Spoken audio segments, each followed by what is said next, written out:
राम राम जी। बल हुआ बंधन छुटे सब कुछ हो तो पाए, नानक सब कुछ तुम्हारे हाथ में तुम ही हो सहाय।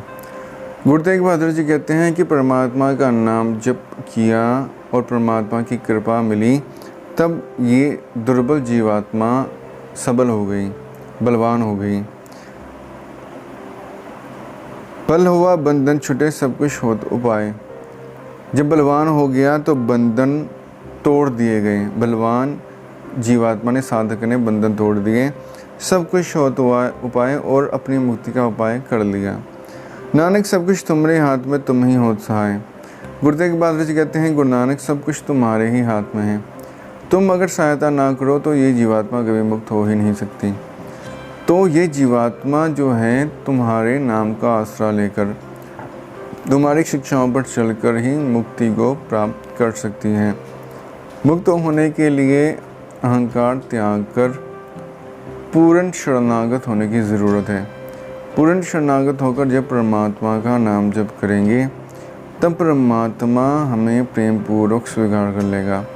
परमात्मा को प्रेमा भक्ति भाती है। प्रेम पूर्वक जब हम परमात्मा की भक्ति करते हैं तब परमात्मा बहुत प्रसन्न होता है।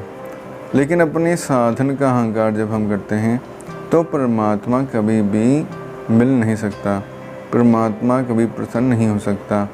अहंकार को त्याग कर ही परमात्मा की प्राप्ति हो सकती है। जैसे गुरबानी में आता है, कर्म करते हुए निष्कर्म 30 वैष्णव का निर्मल धर्म।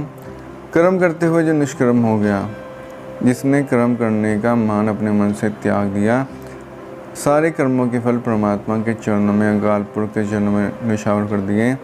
30 वैष्णव का निर्मल धर्म, उस भगत का धर्म निर्मल है, वो भक्त परमात्मा को प्राप्त कर सकता है, दूसरा नहीं। इसलिए निष्काम होना बहुत ज़रूरी है। आत्मबल परमात्मा की कृपा से आएगा, अपनी साधना के बल से नहीं।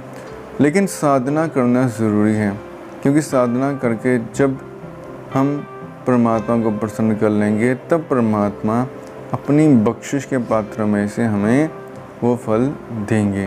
धन्यवाद।